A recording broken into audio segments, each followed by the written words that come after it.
Boa tarde a todos. Antes de mais nada, eu queria agradecer, na pessoa do ministro Sérgio Kukina, o convite que me foi formulado pelo Conselho da Justiça Federal e pelo ministro Paulo Sanseverino para participar deste evento. Espero corresponder à altura. O tema que me cabe é o resseguro e o princípio Following the Fortunes, o princípio do compartilhamento de responsabilidades entre segurador e ressegurador. O tratamento desse tema, ele necessariamente pressupõe que nós possamos diferenciar o contrato de resseguro do contrato de seguro. É dessa independência entre esses dois contratos que decorre o princípio Following the Fortunes, e a partir do qual nós podemos compreender todo o seu alcance. Já se falou aqui, neste evento, bastante na mutualidade que dá base para a operação de seguro. Desde que a mutualidade passou a ser tratada de conformidade com a lei dos grandes números, com a estatística equatuária, dando-nos, assim, o chamado seguro moderno, o resseguro deixou de ter as suas características iniciais, que o assemelhavam muito ao contrato de seguro, sendo até mesmo considerado no Código Comercial de 1850 como uma espécie de segundo seguro ou seguro subsidiário. A respeito desse dispositivo perdido lá no meio do capítulo sobre o seguro marítimo no Código Comercial, dizia o professor Carvalho Mendonça que o Visconde de Cairu, um dos autores do Código Comercial, José da Silva Lisboa, teria sido muito influenciado pelo Guidon de la Mer, que foi uma das primeiras ordenações que tratou do seguro e também do resseguro no mundo marítimo, ainda nos albores da Idade Moderna. Hoje em dia, entretanto, nós não podemos deixar de compreender o resseguro, como eu dizia, tendo em conta, antes de tudo, as bases técnicas sobre as quais se desenvolve a atividade securitária. Evidentemente, eu não vou aqui me delongar sobre essas questões técnicas, atuariais. Eu quero apenas lembrar aqui, que para que uma seguradora possa pressupor que administra uma carteira de riscos homogênea e compensada, ela deve ser capaz de atender uma série de condições. Se nós tomarmos um exemplo de uma previsão, digamos, com base estatística, que numa determinada cidade, numa determinada região geográfica, 3 de cada 1000 prédios sofrerão um incêndio, nós precisamos ter em vista que a seguradora ela tem que reunir, para que essa previsão possa, eventualmente, ser satisfeita, ela tem que reunir condições como as seguintes: a congregação de uma grande população, de um grande número de segurados, o mais extenso possível. O negócio tem que ter um prazo suficientemente longo, por exemplo, de 1 ano. É necessário ter em conta a reunião de valores em riscos homogêneos, por exemplo, entre 50 e 100 mil reais, digamos. É necessário ainda, enfim, a identificação de um risco específico, como seria o risco de incêndio do mobiliário residencial, ou o risco de roubo desse mobiliário. É necessário ainda que haja uma dispersão física desse risco. Essas condições elas ainda devem coincidir com a experiência estatística histórica. Nós podemos dizer que, se essas condições forem atendidas por um segurador, ele pode presumir que atendeu às bases probabilísticas do sistema e poderá gerir adequadamente a mutualidade. Acontece, entretanto, que mesmo que um segurador pudesse utilizar-se da mais poderosa matemática, ele jamais estaria em condições de cumprir todas essas condições. Porque, além de tudo, sobre elas exerce influência ainda os chamados desvios atuariais ou desequilíbrios estatísticos, que alteram a previsão acerca da frequência ou da intensidade dos sinistros.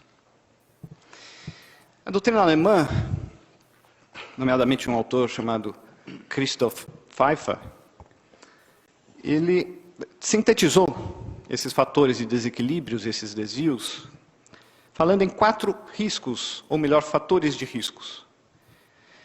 Ele diz que, do ponto de vista do ressegurador, o segurador correria 4 riscos. O risco que ele chama de erro, por exemplo, do segurador se equivocar na interpretação das estatísticas. Um risco que ele denomina de flutuação aleatória, que significa mais ou menos o seguinte: a possibilidade de, num ano, acontecerem os sinistros que estão projetados para acontecerem nos próximos 10 anos, sem, portanto, que o segurador tenha ainda reunido o fundo de prêmio suficiente para encarar esses sinistros. Outro risco que ele sintetiza é o risco de mudança, que pode afetar todos os cálculos que se baseiam na gestão da mutualidade. Por exemplo, alteração na própria jurisprudência, na interpretação de determinadas cláusulas padrões de contratos de seguro. E, por fim, ele alude ao que ele denomina de risco de catástrofe. Catástrofe, bem entendido, é não necessariamente um evento de grande magnitude natural, mas todo aquele evento que dispara a um só tempo diversas apólices é denominado tecnicamente um evento catastrófico. Queda de uma aeronave, por exemplo, pode disparar, além de as apólices de seguro de casco da aeronave, de responsabilidade civil da companhia aeronáutica, seguro de vida e acidentes pessoais da tripulação e dos passageiros, seguro dos imóveis residenciais, automóveis e pedestres que tenham sido atingidos pelos destroços da aeronave. Então, um só evento pode disparar diversas apólices, pode exigir diversos pagamentos de sinistros. Agora, apenas para caricaturizar, vamos imaginar que, um exemplo como esse que eu dei da queda de uma aeronave, todas essas apólices, todos esses seguros tenham sido emitidos por uma só seguradora. Então, um só evento fez com que diversas apólices por ela emitidas viessem a ser sinistradas, o que significa, tecnicamente, catástrofe em termos securitários. O fato deles sintetizarem 4 riscos não quer dizer necessariamente que o resseguro cobre esses 4 riscos e que você pode contratar coberturas separadas para o risco de erro, risco de mudança, risco de flutuação aleatória ou risco de catástrofe. Isso é apenas um meio em que o ressegurador analisa a companhia de seguros a fim de que as partes de um contrato de resseguro, ressegurador e seguradora, possam estabelecer um programa de resseguro adequado para a proteção da companhia de seguros contra os efeitos desse tipo de situação.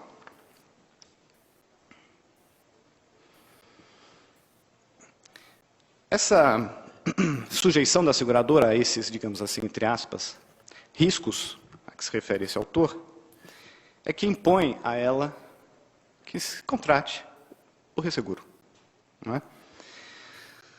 Ainda dentro da gestão de uma companhia de seguros, a necessidade de que ela contrate, ela se valha de uma proteção ressecuritária, é determinada em termos de limites. Com base no balanço que é extraído semestralmente pelas companhias de seguros, se estabelece o chamado limite operacional, que fixa a capacidade de assunção de responsabilidades por uma companhia de seguros dentro de determinado ramo, riscos diversos, incêndio, vida e acidentes pessoais e assim por diante. Então, sempre, com base na determinação desse limite operacional, é que se extrai o chamado limite técnico, até onde vai, que mede até a capacidade da seguradora assumir riscos isolados. Então, se uma proposta de seguro é endereçada a uma seguradora, a importância assegurada está dentro do seu limite técnico, pode-se dizer que ela tem aptidão a garantir esse negócio sem recurso à distribuição de risco, seja através do cosseguro, seja verticalmente através do resseguro. Atender a esse regime, ou seja, ela sempre contratar resseguro quando um determinado negócio de resseguro, ou se precatar através da contratação de um programa de resseguro para que possa assumir responsabilidades que ultrapassem o seu limite técnico, considerando as operações isoladas, ou o seu limite operacional, considerando todo um ramo de operações de seguro, é necessário para que a seguradora possa evitar a sua ruína. Né? Ruína também em termos técnicos, ou seja, que ela adentre os terrenos da insolvência. Resseguro, portanto, é um instrumento que permite às seguradoras manterem carteiras homogêneas e compensadas, e assim preservarem a sua solvência.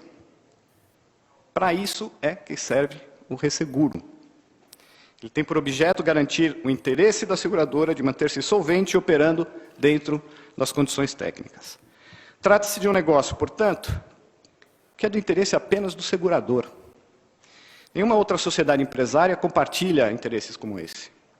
Trata-se também de um interesse completamente distinto do interesse garantido por meio dos contratos de seguro celebrados pelo segurador que se ressegura. Vale, de qualquer modo, ressaltar que essa exigência técnica é também uma exigência legal. E a exigência legal tem por objetivo justamente que as seguradoras operem dentro de condições saudáveis, sobretudo pelo fato de a operação de seguro ter como esteio a mutualidade, ou seja, pelo fato de a operação de seguros refletir, como disse no primeiro fórum José Solero Filho, professor Camão de Passos, refletir interesses transindividuais, devendo-se considerar ainda a importância da atividade seguradora para o desenvolvimento econômico e social. A obrigatoriedade legal está fixada no artigo 77 do Decreto-Lei 73, de 1966, e no artigo 9º da Lei Complementar 126, de 2007. O que é interessante, o que eu quero ressaltar é simplesmente o seguinte: o artigo 79 do Decreto-Lei 73, em consonância com as exigências técnicas mencionadas, estabelece que as seguradoras não podem assumir responsabilidades que ultrapassem o seu limite técnico, fixado por normas que tenham em conta, antes de tudo, a situação econômico-financeira das sociedades seguradoras e as condições técnicas das respectivas carteiras. Essa disposição legal, ela é feliz, ela sintetiza precisamente a causa, ou a função, no sentido de função econômico-social, do contrato de resseguro, diante da qual se estruturam e se articulam as obrigações das partes contratantes, segurado e ressegurador do contrato de resseguro. O resseguro promove a garantia de um interesse que é específico e próprio da empresa de seguros, ou, como se diz figurativamente, promove a cessão desse risco, que é um risco próprio do segurador, de ruína, de insolvência, de trabalhar com uma carteira não compensada e não homogênea, para o ressegurador, nos limites do contrato, evidentemente, ou dos contratos de resseguro por ele celebrados. É importante salientar que o segurador corre um risco que é inteiramente diverso, que não se confunde com o risco ou com os riscos que correm os segurados do segurador, que se ressegura. Resumidamente, a seguradora tem interesse em garantir-se contra o risco de sua ruína. Os segurados têm interesse em garantir interesses sobre os quais pesam riscos como incêndio, roubo, responsabilidade civil, acidentes pessoais e assim por diante. O ressegurador, portanto, não cobre o mesmo risco que o segurador. O ressegurador não cobre a mesma área de risco que cobre o segurador. Ou ainda, o ressegurador cobre um interesse e um risco distintos dos interesses e riscos que cobre o segurador que se ressegura. Podendo aprofundar um pouco essa discussão, mais no plano da análise jurídica, a gente pode dizer que o ressegurador cobre o risco de exposição do segurador a responder para além da sua capacidade técnica, ou seja, isso no limite significa dizer que o resseguro se volta a proteger o patrimônio do segurador, protegendo-se a suficiência desse patrimônio reunido na forma de prêmios de seguro com base no qual ele opera.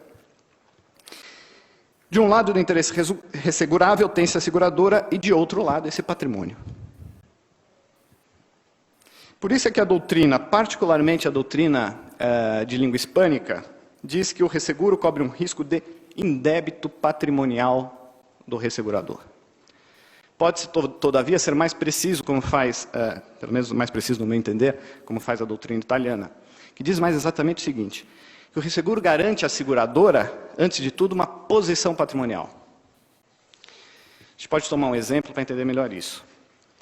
Vamos imaginar que um segurador tem um limite técnico de 5 milhões no tocante às operações de seguro-incêndio. O que significa que ele pode aceitar, sem necessidade de manter um programa de resseguro, qualquer proposta de seguro-incêndio cuja importância segurada seja de até 5 milhões. Para que possa aceitar propostas de seguro com importâncias seguradas superiores, ele precisa manter um programa de resseguro sob pena de não ter condições de gerir uma carteira homogênea e compensada e, eventualmente, adentrar o terreno da insolvência.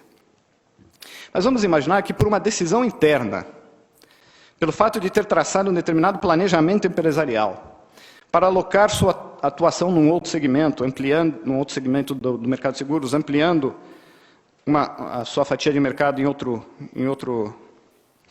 setor ou subsetor, que o segurador resolva trabalhar num dado exercício com um limite técnico inferior. Em vez de trabalhar com o limite técnico de 5 milhões, ele vai trabalhar com o limite técnico de 3 milhões. Vale dizer, ele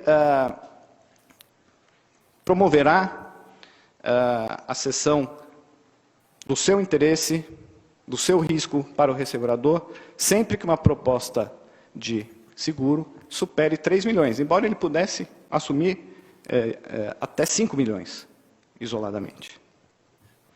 Por isso aqui me parece mais exato dizer que o resseguro garante ao segurador uma posição patrimonial, que cobre um determinado nível de atividade que se impõe para que as próprias empresas de seguro se impõem. Isso nos permite visualizar que o negócio de resseguro, além de não se confundir com o negócio de seguro, não é um tipo de seguro contra dano, e nem propriamente, como se entendeu, de um valor pecuniário. O resseguro se volta à proteção da atividade da seguradora. De certo, essa atividade da seguradora se volta à realização de operações de seguros e nada mais. Uma seguradora realiza unicamente operações de seguro. Mas é o reflexo patrimonial de todo esse conjunto de operações de seguro sobre o patrimônio ou a posição patrimonial da resseguradora que o resseguro tem em vista. Por isso, o resseguro não pode ser compreendido apenas como o resseguro buscado pelo segurador para que ele se veja apto a realizar uma determinada operação de seguro em particular. O resseguro não pode ser pensado tendo-se em conta apenas os resseguros facultativos, né, seguros individuais ou avulsos, nas modalidades do resseguro proporcional, por exemplo. O segurador vai buscar o resseguro facultativo para que possa celebrar uma operação que ele não tem condições de averbar nos tratados de resseguro, ou também chamados contratos gerais de resseguro, que ele já mantém com um segurador ou diversos seguradores. Então, mesmo quando o ressegurador ajusta um resseguro facultativo proporcional, essa contratação é feita à medida que, na estipulação dos tratados de resseguro ou contratos globais de resseguro do mesmo segurador, resolveu-se deixar de fora, por razões técnicas ou decisões empresariais, algumas operações, seja em razão do tipo, do risco, ou de sua magnitude, importância da magnitude do risco da importância assegurada. Por isso é que não se pode dizer que, na base da operação jurídica e econômica de resseguro, existe um específico contrato de seguro. O que há na base da operação jurídica e econômica do resseguro é a empresa de seguro e o conjunto das operações de seguro que dia a dia ela celebra. Há todo um planejamento que envolve a necessária articulação entre tratados de resseguro e resseguros facultativos. Todo esse programa de resseguro concorre em conjunto para a proteção da atividade do segurador. Então, é preciso também lembrar que ao lado dos resseguros proporcionais, dos resseguros de risco, contratam-se também os chamados, e cada vez mais, os chamados resseguros não proporcionais, os resseguros ditos de sinistro, que se vertem a limitar perdas que possam afetar toda uma carteira, todo um ramo, ou mesmo todo o resultado operacional de uma seguradora num determinado exercício. A exemplo dos resseguros stop loss, né, de limitação de sinistros. Isso significa que não é exato dizer, a não ser metaforicamente, que o ressegurador ajuda o segurador a suportar uma indenização, pagando-lhe, uma indenização específica, pagando-lhe a diferença entre o que pode e o que deve pagar ao segurado. Mais adequado é dizer que, por meio do resseguro, o segurador se vê em condições de assumir operações que, de outro modo, não poderia assumir. Ele se vê em condições de pagar sinistros que, de outro modo, não poderia pagar. Assim, mantendo um adequado programa de resseguro, o segurador estará habilitado a pagar o que deve pagar. O ressegurador não paga a diferença entre o que o segurador pode pagar e o que deve pagar a um segurado. Mas promove a operação, a atividade resseguradora, de maneira que o segurador se veja sempre apto, ele próprio, a pagar inteiramente a indenização securitária. Em resseguros facultativos, que são aqueles resseguros que normalmente são colocados ante os chamados grandes riscos, a prestação pelo ressegurador de uma recuperação ressecuritária, como se diz no mercado, ao segurador, quando este tem de pagar um sinistro que excede o seu limite técnico, o limite técnico com o qual tem ou resolveu operar, isto é apenas um meio de determinar um dos diversos modos de cumprimento da obrigação indenizatória do ressegurador. Esse foi, em outros termos, e no que diz respeito aos resseguros facultativos proporcionais, o meio mais racional, o meio mais prático que a vida negocial encontrou para fazer atuar o contrato de resseguro. Seja como for, isto também aponta que o propósito do resseguro é sempre evitar a ruína do segurador. No caso, evitando que tenha de suportar um desnível patrimonial no dia a dia e ao longo do exercício da sua atividade.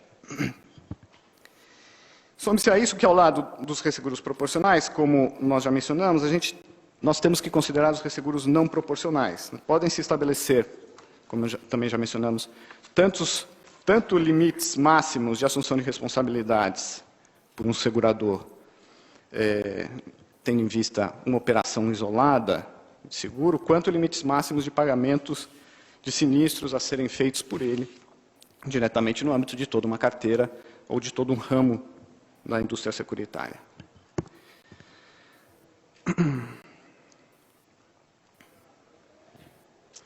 Em qualquer caso, considerando-se que os resseguros, proporcionais ou não proporcionais, subscritos facultativamente ou mediante tratados ou contratos gerais de resseguro, compreendem um mesmo conjunto de obrigações que se vertem e concorrem para a consecução de uma mesma função econômica e social, pode-se dizer que os resseguros, pouco importa a modalidade técnica que eles obedecem, compreendem um só tipo negocial. Como se costuma dizer, os contratos se definem por sua estrutura e por sua função. Com a adoção de qualquer forma operacional ou modalidade técnica securitária, qualquer uma delas implica o mesmo esquema contratual, o mesmo código genético organizativo, voltado ao exercício de uma mesma função, e em qualquer desses casos, função que é evitar a ruína da seguradora, para resumir, para ser breve, em qualquer desses casos estamos falando de um resseguro. É nesse sentido que a função do resseguro, como fator de viabilidade da atividade e mesmo da indústria securitária, é equiparada à função da coluna vertebral no corpo humano. Dizia Donati, um jurista italiano, que o resseguro exerce o papel de sustentação de toda a estrutura técnico-econômica da atividade securitária, permitindo-lhe que se mantenha em pé e que possa caminhar adiante. É nesse sentido que a doutrina espanhola, como já se disse, entende que o resseguro protege o interesse do segurador de um risco de indébito patrimonial, né, de ter o segurador afetado o seu patrimônio, por ter assumido operações que importaram em responsabilidades em termos de garantia ou pagamento de sinistros superiores ao que ele, com base no seu patrimônio e no exercício da mutualidade, estaria apto a realizar. É por isso que o resseguro garante um interesse do segurador que é distinto do interesse que o segurador garante junto a um seu segurado qualquer, de grande ou pequeno risco, de massa ou não. a dívida da seguradora perante o seu segurado e da resseguradora perante a seguradora são diversas e não decorrem necessariamente, e não decorrem nunca da verificação do mesmo evento, né? Na realidade, não há um nexo etiológico entre o contrato de seguro e o de resseguro. O que torna bastante claro que não se pode falar, por exemplo, como às vezes se verifica, em direito de regresso do segurador em face do seu ressegurador. Porque as dívidas são distintas e têm fundamentos distintos. Os contratos se voltam a um exercício de funções distintas. Por isso aqui é corrente dizer que o resseguro é um res inter alios acta, né? Res inter alios acta non nocet, né? É um contrato de que o segurador não participa, que é estranho ao que o segurado, não participa, que é estranho ao segurado. Só no sentido, enfim, é que se pode dizer que o resseguro não é um fato totalmente indiferente para o segurado. Ele é indício de que o segurador opera dentro de critérios de solvabilidade. É a partir dessa conclusão de que os riscos são distintos, os interesses são distintos e de que os contratos de seguro e resseguro são independentes que nós devemos compreender a atuação do princípio following the fortunes, ou to follow the fortunes, e que estão presentes aí nos projetos de lei que estão sendo examinados neste fórum.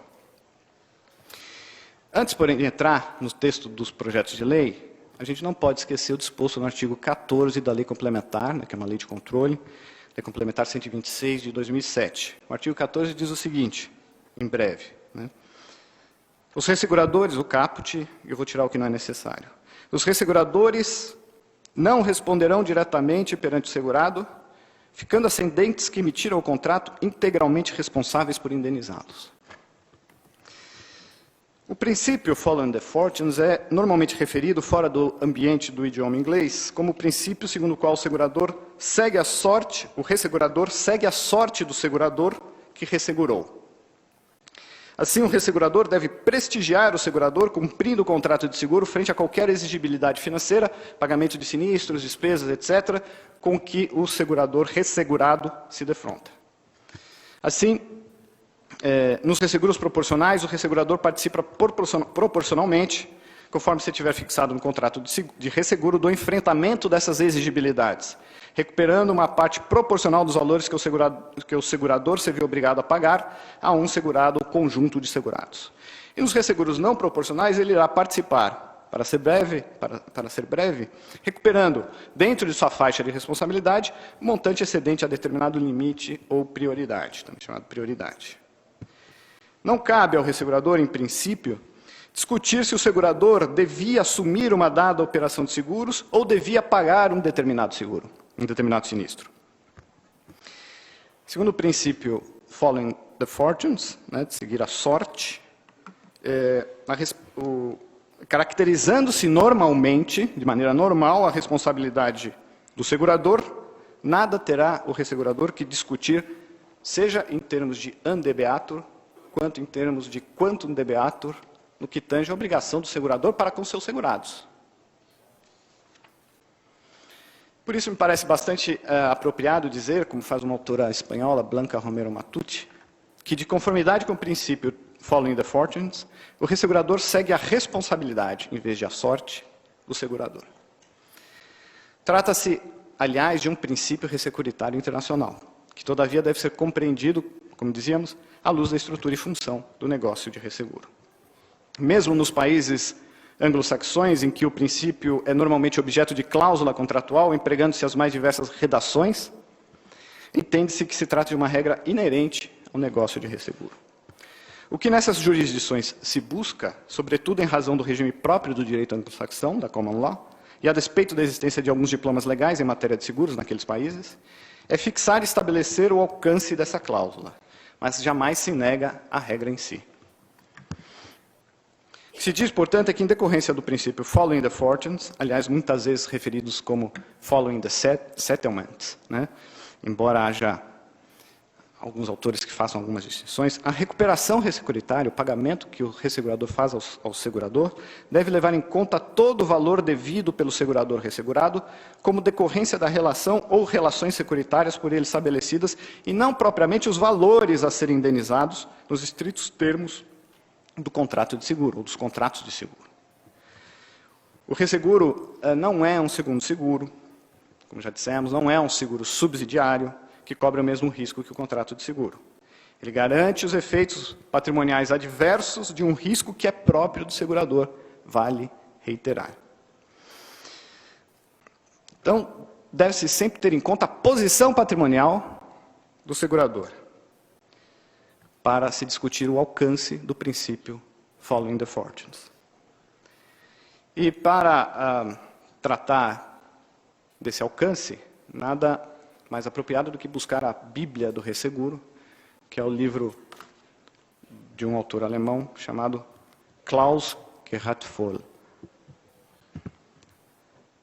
Ao tratar do Following the Fortunes, ele ressalta que o princípio abrange, aspas, tudo o que, numa relação de seguro, decorre automaticamente do risco original, ou seja, aspas, compreende o risco que existe em segurar um interesse segurável, que é o risco de underwriting, e o risco decorrente de se ter celebrado um contrato de seguro, que é o risco contratual. Ele denomina risco de underwriting o risco decorrente de mudanças no objeto segurado, aumento do risco com ou sem consentimento do segurador, modificações na cobertura concedida pelo segurador direto em razão de mudanças na lei, obrigações de seguro criadas por decisões judiciais e, em particular, pela ocorrência de um sinistro causado por um evento segurado e a perda correspondente. Ou seja, ele está dizendo o seguinte, que o risco de underwriting compreende aqueles riscos de mudança, flutuação aleatória, catástrofe e erro a que nos referimos. E com relação ao risco contratual, que o resseguro, que também é abrangido pelo princípio following the fortune, segundo o mesmo autor, esse risco é aquele que afeta, né, é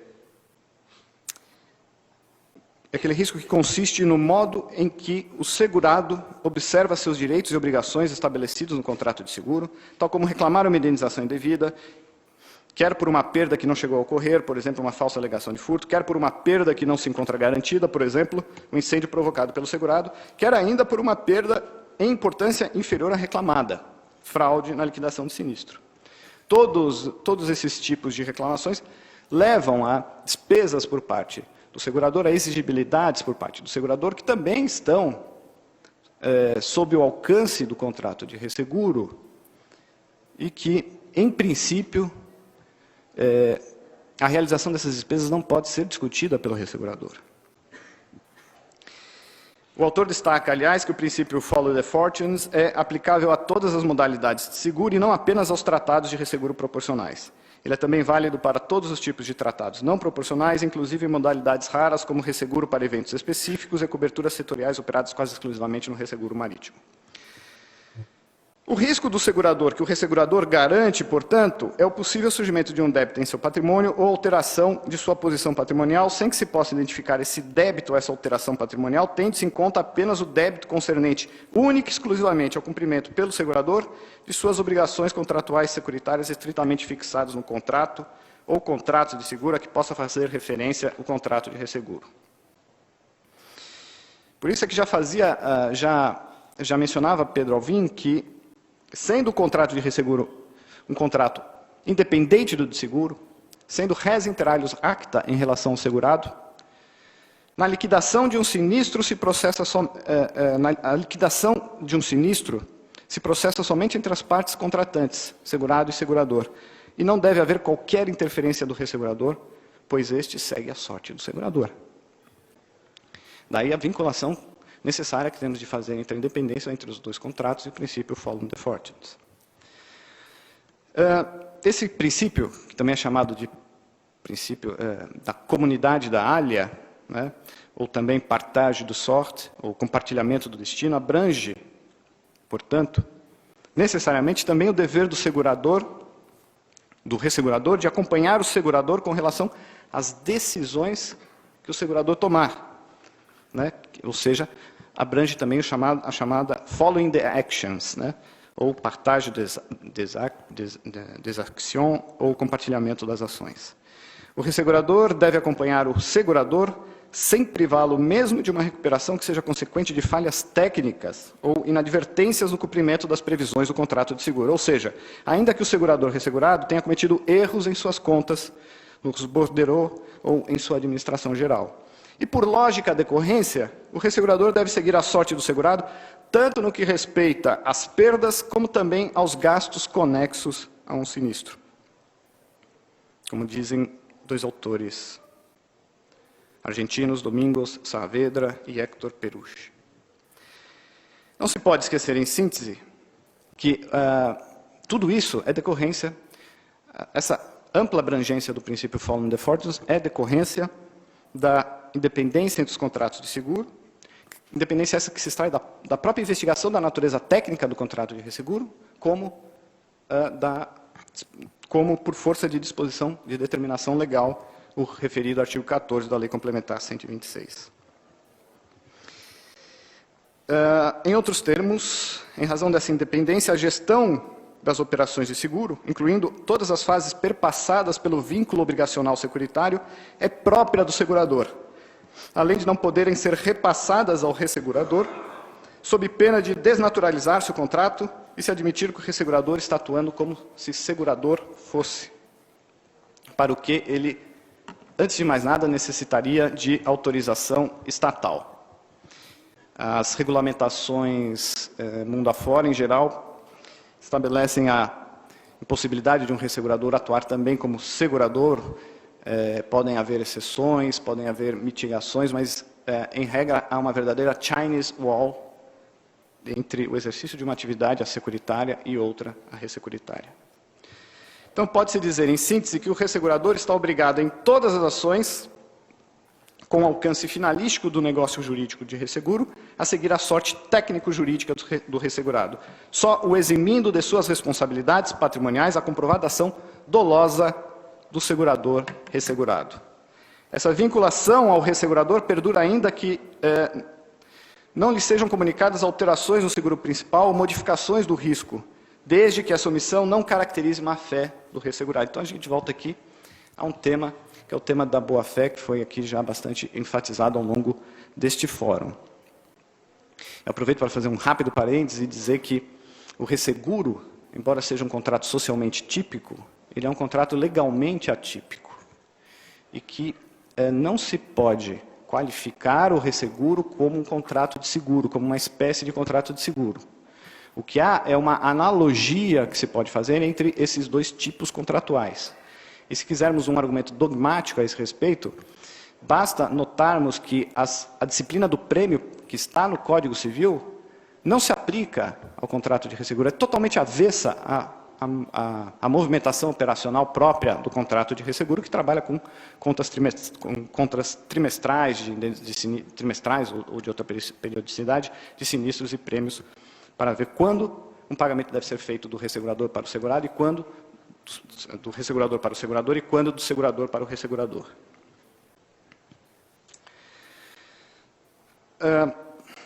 Em outras matérias, entretanto, a analogia é muito forte entre o resseguro e o seguro, e uma dessas matérias é a boa-fé, e também em relação aos contratos de resseguro, pode-se falar na exigência de uma ubérrima fides, né, da mais estrita boa-fé, como já se mencionou aqui.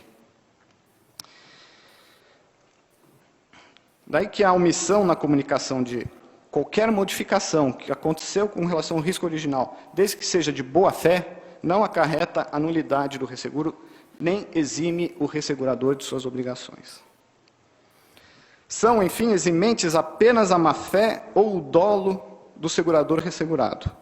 Modo geral, diz o professor Carlos Inácio Jaramillo, ministro da Corte Suprema da Colômbia, os pagamentos eventualmente feitos pelo segurado por mera liberalidade, embora a liberalidade possa eventualmente ser justificada, e a vulneração dos termos do contrato de seguro, vulneração grave, abusiva dos termos do contrato de seguro, é que admitem o afastamento do princípio Following the Fortunes. Com base em toda essa compreensão, que eu fiz de maneira rápida, dado o tempo disponível, o que eu queria ressaltar é a adequação do projeto de lei a todo esse entendimento. O artigo 70 do projeto de lei 8034 de 2010 diz o seguinte: o resseguro, observada a modalidade contratada, abrangerá a totalidade do interesse ressegurado, incluindo o interesse da seguradora relacionado à recuperação dos efeitos da mora no cumprimento dos contratos de seguro, bem como as despesas de salvamento e as efetuadas em virtude da regulação e liquidação dos sinistros. O projeto de lei anterior, o projeto 3555 de 2004, estabelecia: o resseguro, salvo expresso pacto em contrário, abrangerá a totalidade das prestações devidas pela seguradora aos segurados, bem como quaisquer despesas efetuadas em virtude da regulação e liquidação de sinistros, seja amigável, seja judicial.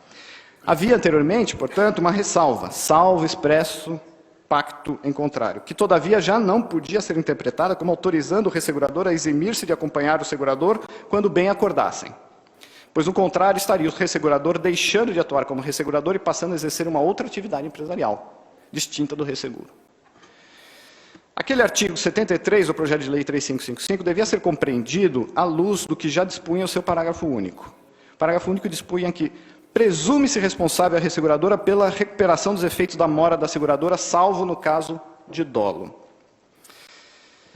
O que ocorre é que, por que essa mudança do projeto de lei 3555 para 8034?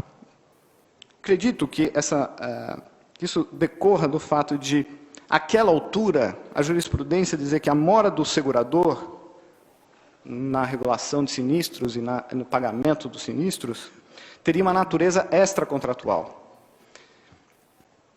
E assim é considerada, por exemplo, no ambiente jurídico da common law. E mesmo entre nós, em alguns julgados, como eu disse, né? Mas, entretanto, a mora no cumprimento da obrigação pelo segurador do dever de regular e liquidar um sinistro no modo e tempo devidos tem caráter contratual, pois esse dever é um autêntico dever do segurador insto ao contrato de seguro e nele usualmente fixado. Vale dizer, tendo em vista que a sujeição do segurador no exercício normal da sua atividade pode incluir o dever de arcar com os efeitos dessa mora, tendo em vista que o resseguro cobre o risco do segurador, nada tendo que ver com o do segurado ou dos segurados do segurador, não derivando a mora de comportamento doloso do segurador, então não haveria por que apenas se presumir como estando necessariamente a mora sob o alcance do resseguro.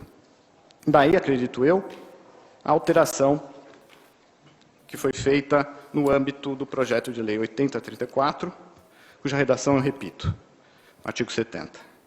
O resseguro, observada a modalidade contratada, abrangerá a totalidade do interesse ressegurado, incluído o interesse da seguradora relacionado à recuperação dos efeitos da mora no cumprimento dos contratos de seguro, bem como as despesas de salvamento e as efetuadas em virtude da regulação e liquidação dos sinistros. Eu acho essa uma redação bastante feliz, inteiramente adequada à natureza do contrato de resseguro, e que não pode ser mal compreendida em razão de uma equivocada, a meu ver, identificação que possa ser feito em termos de natureza jurídica, em termos de qualificação jurídica, entre o tipo seguro e o tipo negocial resseguro.